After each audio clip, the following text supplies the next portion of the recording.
Carolyn Seitz. I'm Gail Sims. And we welcome you to Mt.Oval. We're glad that you're here with us today. Mt.Oval was built in 1832 by William Rennick, and he drove cattle from here to Baltimore and Philadelphia. Each cow lost about 200 pounds, but he still made a lot of money at the time, enough to build this beautiful home. So welcome, and we'll take you inside.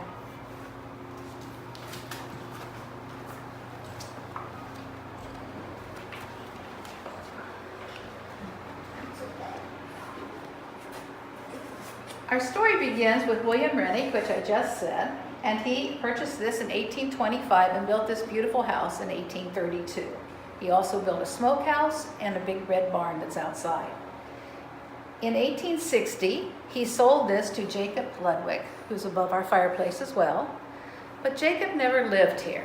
He gave it to his son, Daniel, and his new wife, Julia Steely Ludwig, in 1863. We actually have the original furnishings that they bought in Cincinnati on their honeymoon here in our honeymoon suite, and we will show that to you. They came up on the canal. These two had 4 children, the youngest of whom is Elizabeth. Elizabeth then gets the farm in 1915 and renovates it because Daniel and Julia left the farm for about 20 years, so there were some tenants here. So when Elizabeth got it, she took the inner urban, which is now was on the Kingston Pike. She got off, she walked 3 miles over here to see about the renovations, then got back on that inner urban and went back and took care of her aging father at the time, who was Daniel. She wanted to bring her father out here before he died. So she brought him out here on December 1st, 1915, and he died on New Year's Eve in the very bed that he brought up from Cincinnati for his honeymoon. Elizabeth then marries, get this up here for you. Okay, thank you. Elizabeth marries Bernhard Young, who was a local farmer, and together then they ran Mt.Oval for the rest of their lives. Bernhard had an 8-year-old niece named Mary Ruth Tolbert. Mary Ruth's story was that she was orphaned by age 5, and she lived with an older sister, and then the sister got married, so she came to Mt.Oval at age 8, and we'll talk about that later. So Mary Ruth was wonderful. And here she is in her aging years. She lived in this house until she was 97. And so then she's our benefactor and donor. She gave it to the Pickaway County Historical Society, and we are thrilled to have it. Let me tell you a little bit about this room. Yeah. It has various names. Sometimes it's the living room, the parlor, the grand hall. It's 25 by 25. All the woodwork in here is made of walnut, probably from the farm. It was painted because in 1832, if you had money, you could paint. And so all this walnut has always been painted. Please notice the transoms above the door. They're called sunburst transoms. As far as we know, all the glass in the house is still original from 1832. There are things above the windows. Those were added later. They're from the 1890s. They are actually metal cornices. Wow. This house has 6 fireplaces. The most decorative fireplace is here in the living room. Okay. You'll notice the Chinese motif. All of this was inlaid by hand. And the 3 obelisks, this long one and these 2. All the fireplaces, when they were original, were opened. This kind of insert was put in probably in the 40s, and you'll notice that all the hearths in the house are painted red. That was what you did in the 1940s as well. So the house we like to show as a living history rather than from a certain time. This is always fun. We always ask people, what is this? And most people don't know. But it's one of the things in the house. It's called a spiller because it held the big matches for the fireplace and kind of spilled out. Huh. It's fun. We have many, many things in the house that obviously have been here a long time. From the Rennick period, the 1832 group, are all the mirrors and these candelabras. There's a set, 2 on the mantle, 3 some here, 1's made into a lamp, and we have 2 on a back table as well. Some of the other furnishing, as most of the other furnishings, were from the Ludwig era, such as this desk. And Mrs. Ludwig's mother had that settee that came over from her farm. Which is gorgeous. The favorite chair here was Mary Ruth. She added it as she did the robes from some of her friends. Mary Ruth was a professor at Ohio State University of music. And she was very dynamic. She wasn't very tall, so she was a little bit short. And so she really ruled the roost at Ohio State when she was there. She started the fierce musicals. We have people who visit the house who are in some of these musicals. And one of the things that she did that's very honorable is she wrote a book, co-authored books of music.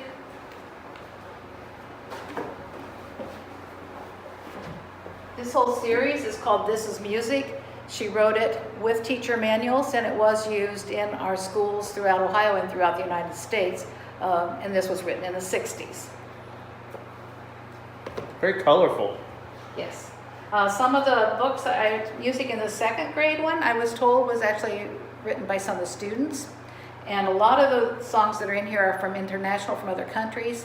She was one of the first people to do that. She traveled and then brought music back. So some of the things that we know from other countries that we learned as children might be in these books as well.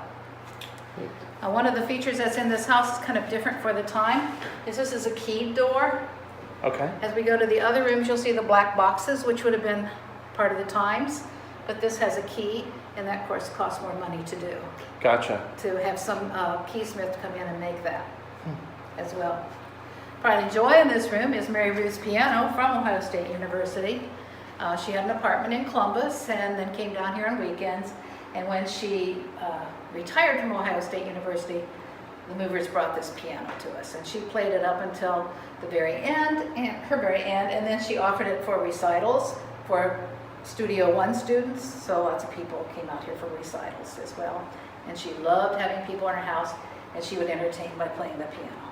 Wow, that would be really neat to have something in here like that. That would be amazing.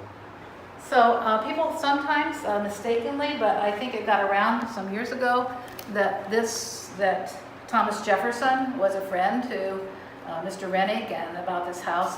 That's not true. We checked with Monticello. That's not true. Mr. Jefferson was definitely a friend of Mr. Worthington, who has Adina in Chillicothe, but not here.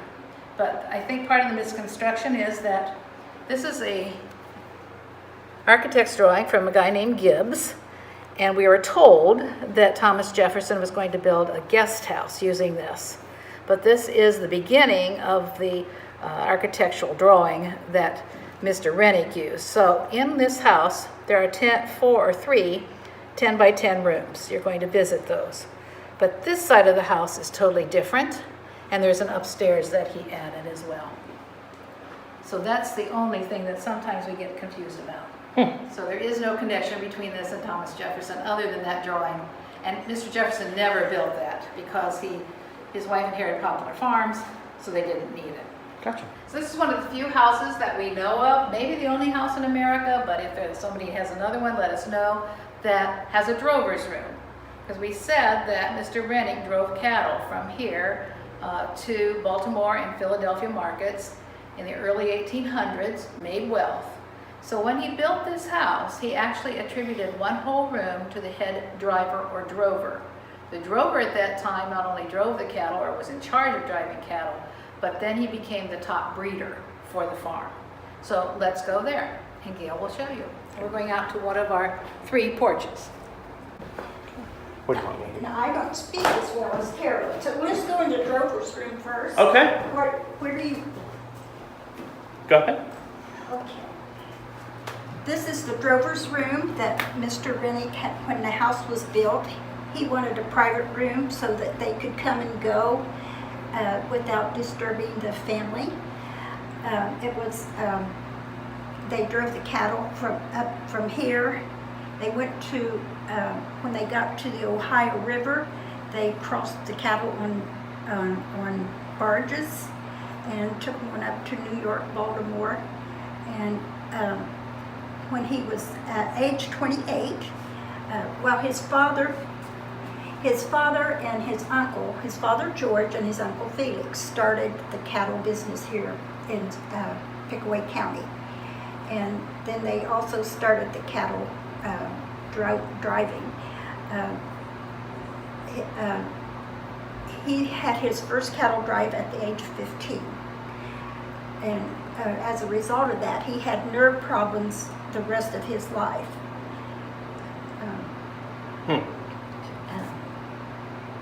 So at the age of 28, he was a very wealthy man from the business and the cattle driving. He had this house built, and he and his wife lived here for 33 years. And then he sold it to Mr. Ludwig in 1960. So this is the drover's room, and we have maps here of the cattle drive. Here's the maps of the cattle drive. See, Okay. I told you, I get nervous. No, don't get nervous. I Okay. can just. The cattle drive, and these are his, when he had auctions, these are posters of his auction sales. Wow. That's neat. And then we have the Indian trails over here, Okay. and the mounds.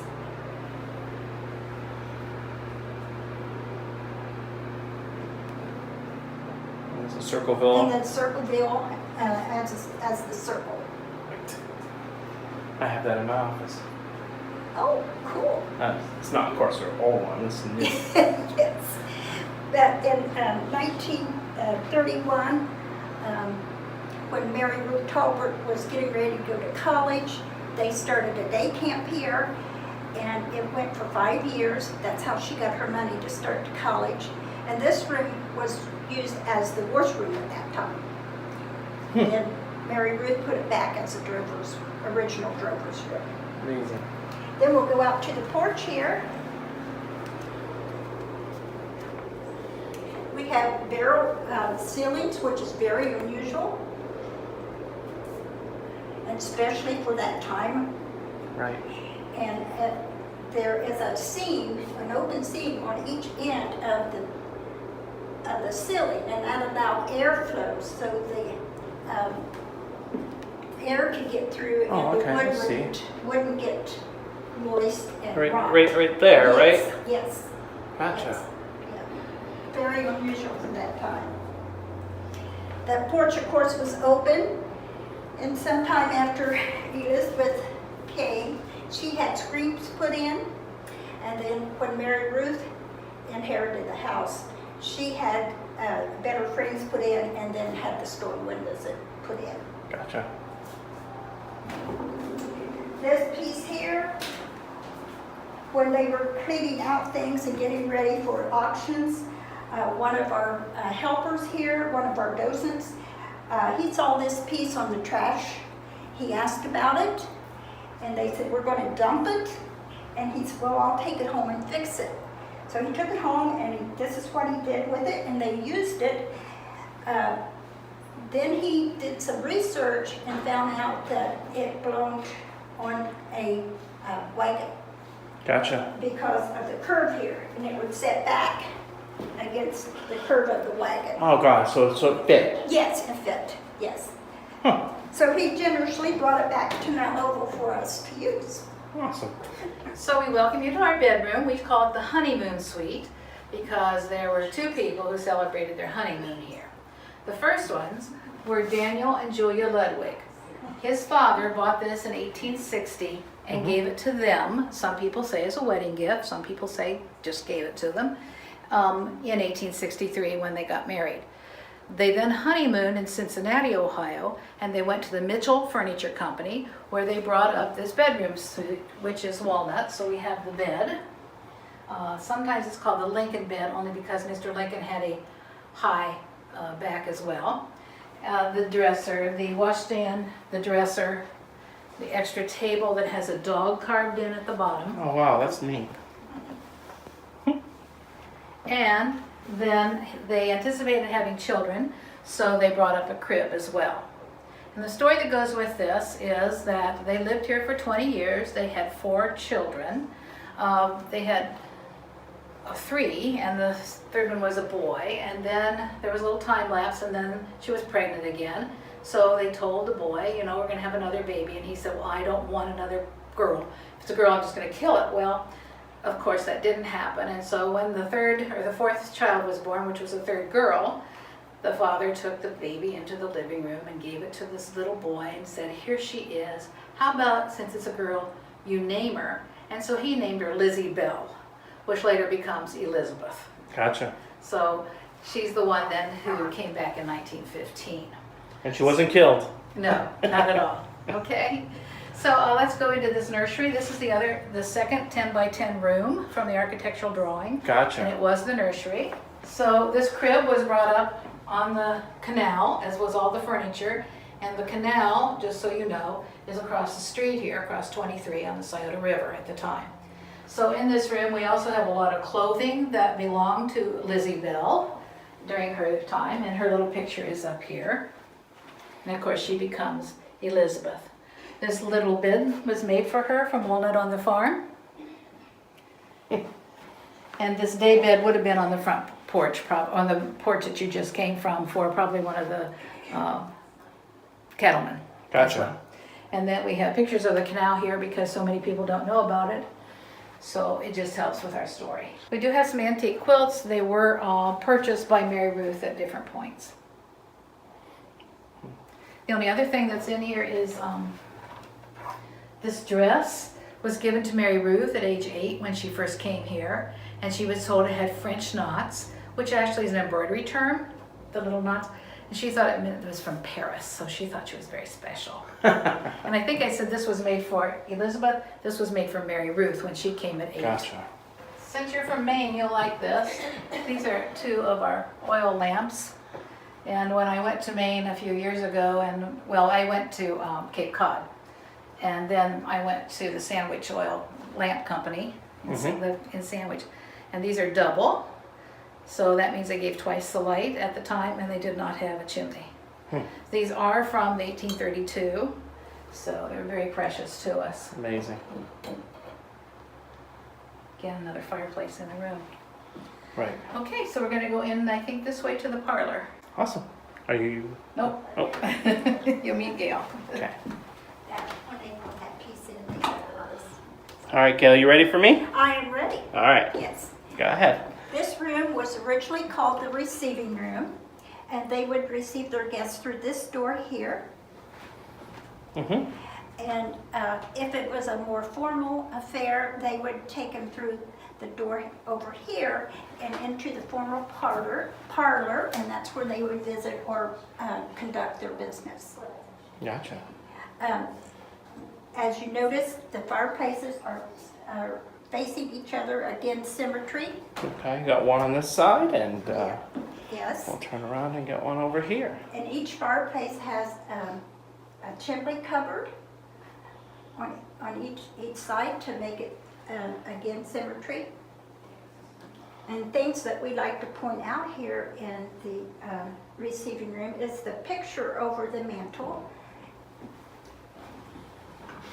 A local artist, Betty Griffith, did that for Mary Ruth Tolbert in 1963. It looks like a water painting, but it's actually oil. Wow, it's beautiful. And then over the Davenport, we have an etching. Okay, gotta make it there. Oh, okay. And it was done in 2007 by Mr. Rigsby. It's hard to get on camera. Is it? Oh, it's so gorgeous. It is, it's pretty. It just- It's just gonna be one of those ones you have to see Yeah, okay. versus. Okay. And beside the etching, we have a picture of Mary Ruth Tolbert. That was the last picture taken of the Tolbert family before her father got killed. Gotcha. We are told that we are very blessed to have the folding doors still in place. They are not really that unusual, but most people in time would remove them. They still work, and we have used them before. Oh. Yeah. Wow. In the dining room area here, we have Mr. Renning's original desk, and it was out in the scale shed, and Mrs. Young brought it in and had it redone, and it has been there since that time, since 1915. It was a desk that you sat down and did all your work with. We do have a lot of his original work, but the pages are kind of brittle, so we haven't found out how to get them fixed so we can display some of them. But he had all the names of the cattle and when they sold, how much they weighed, and all that in his original hand writing. Wow, that's neat. Mrs. Young was very instrumental in the Girl Scouts here in Pickaway County. And in 1952, they gave her a big party for all her work and accomplishments for the Girl Scouts. So this tray was presented to her and engraved her name and the date of 1952. Another thing we're very proud of is this plate, and you can see we have a lot of naughty children, and we have a lot of adults trying to control these naughty children. So early on in Mary Ruth Tolbert's life, she was teaching in Columbus, and they asked her would she go into this classroom because a couple teachers had refused to go back. The children were so misbehaving that they just gave up on them. So she says yes, and she goes in and she says, I'm here to teach, you're here to learn, I'm not putting up with any shenanigans. So the school year goes on, the children did calm down, and at the end of the year, they presented her with this plate. That's fun. The clock on the mantle is original to the house as well. Yeah, that's 1952, huh? Yep. Wow. It's gorgeous. And I think that's all that we do. Somebody talk to him, she'll talk. No. All right. So we continue to here. We do have a second floor in this house, and we've just opened it this season, and we invite all of our visitors to see it. We will not be going up there today, but we do have a bedroom up there and then some more steps that go to a study that Mary Ruth used, so it's kind of interesting. Thomas Jefferson said that you should build steps very narrow and very steep so the guests didn't go up.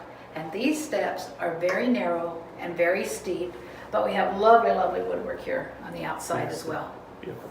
So if people were interested in coming and doing a tour this year or whatever, you guys have an event coming right up, right? We also do tours on the first and third Saturday mornings at 10:30.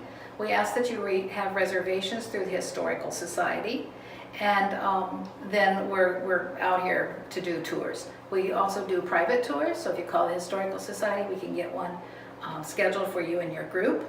And we have an event coming up in September the 15th, where we will have tours of the house as well. It's our fall festival and campfire days, and it's a fun event again, so we do appreciate that. All right.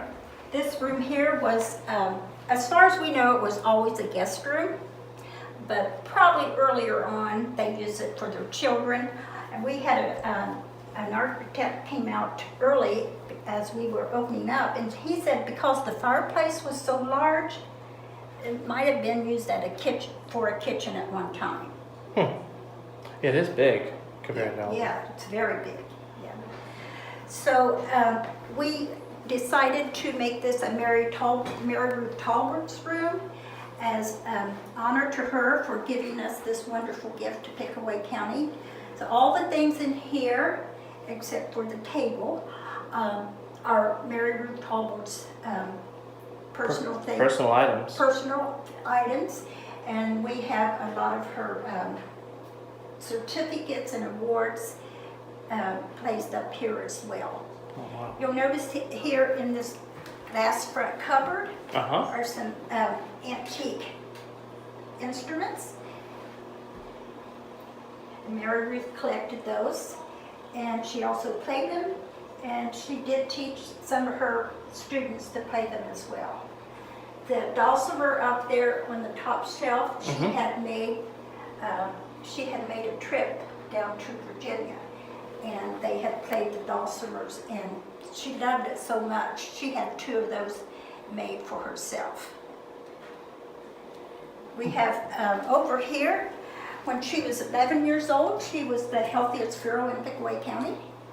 And as a result of that, she got to go to the Ohio State Fair and give her little spiel. And she took this cup, and her little talk was how to get your children to drink all their milk. You put a coin in the bottom, and if they drink the milk, they got to keep the coin. So as a result of that, also they was asking her questions as well, and she says, and I have a job too. And they said, what is your job? I have 52 ducks that I feed every morning and every evening. And she thought that was the thing that really topped it off, that she got a trip to Chicago, and her aunt was able to go with her. Healthiest girl in the state. Mm-hmm. Yeah. It's funny.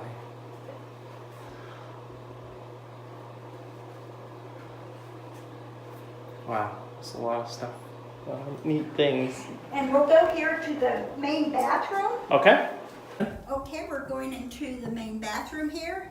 It was originally used as a closet. It's a 10 by 10 room. But when Mary Ruth came back in 1967, she added it as a bathroom.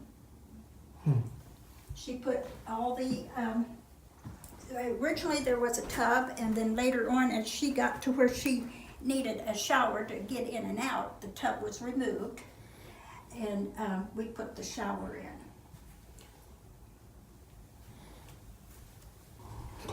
A three-cornered cupboard also was found out in the scale house, and it is hand-hewn, and we think it is also original to the Rennicks. Gorgeous. Amazing. Okay. All right. Yep. All right, let's do this. Let me take this. Okay, now we're entering to the kitchen. And this kitchen was always a working kitchen. However, you might want to, right? As you come in this door,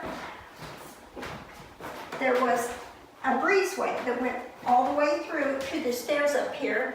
So when the farmers had to stay overnight, they could come in and go to the bunk room without disturbing the family. When Mrs. Lovewood came back in 1915, she wanted a large country kitchen.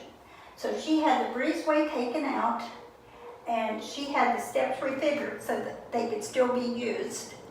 And she had the wood part of the house brought up to the brick so she could have her large country kitchen. The jog that comes out was not there at that time, so she had all this space as her kitchen. It's neat. On the east side was the original fireplace where the glass cupboard is. Okay. So there was an original fireplace There there? was an original fireplace there. And it's not there anymore? It is not there anymore.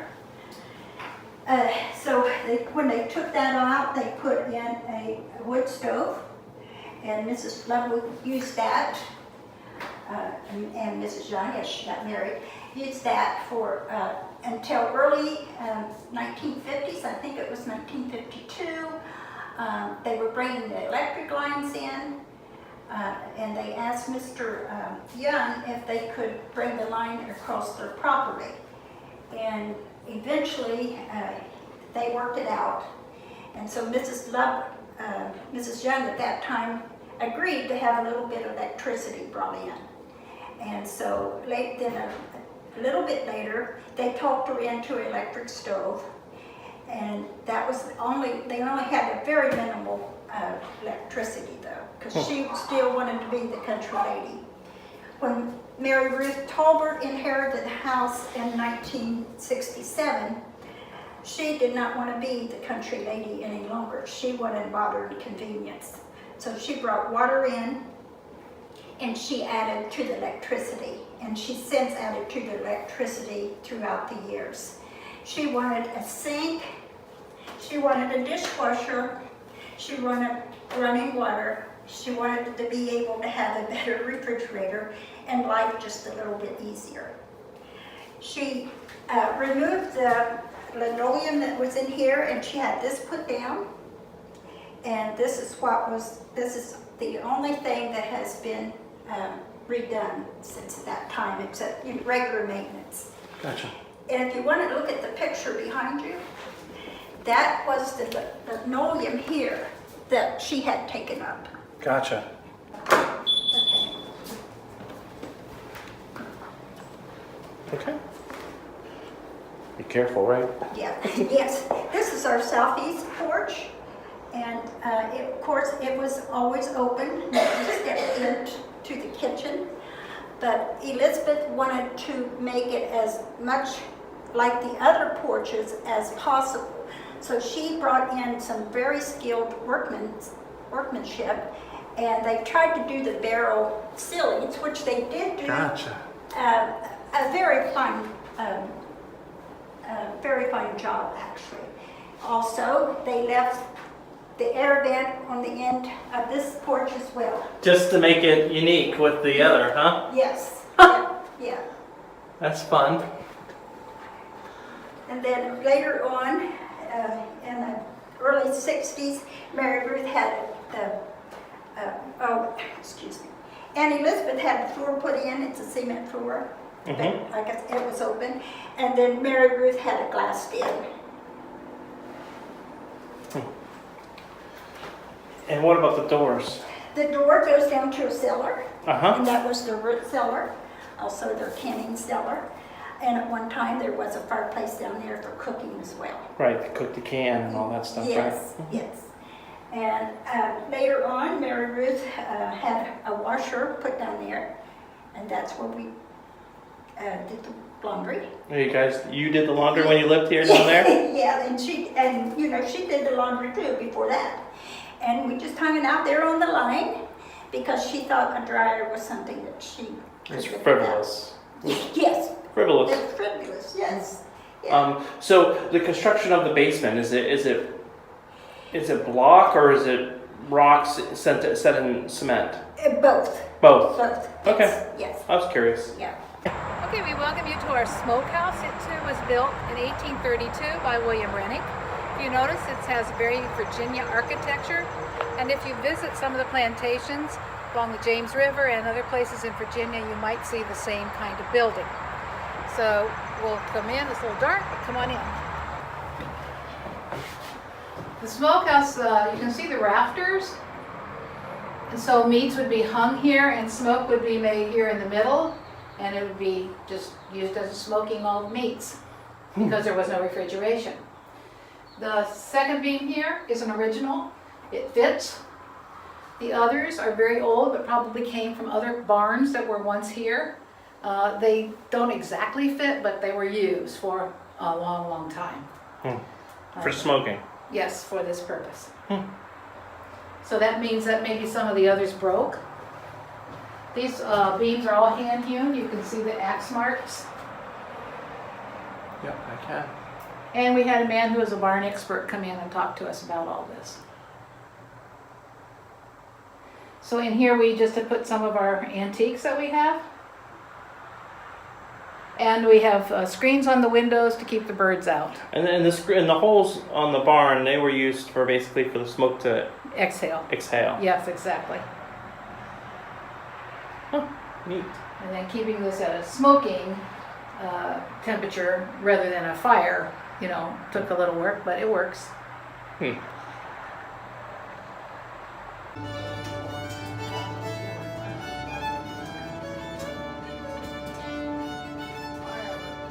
So this is the Mt.Oval barn. It too was built in 1832 by William Rennick, same year as the house and the smokehouse. It wasn't all built here, but the barn was built over to this beam. Then this bump out was added later, we think in the 1860s. Okay, remember that William Rennick was a cattleman, so he needed his bottoms as well. We have a lot of antique farm implements in here. Many of them were given by the rollovers, and we appreciate that gift so much, and others were given by other people. So we're happy to have these. We use them, of course, to explain to children what goes on in the world in the old days before tractors that were air conditioned. There is a granary and above it would have been hay storage. Okay, so this is the granary, and then above it would be the hay storage. Correct. Little alcove there was for the horse carriage. And And it has its own door too, so you didn't want to open the big doors. oh, okay, I see it out back there. Okay. So we just bring out the horse carriage. I think it has its own door. I thought it was on the side. I just made that up. I'll cut it out. Is there a door behind there? Yeah, there is. Yes, there is. There's a little door on the side. Gotcha. Did not make it up. Thank you.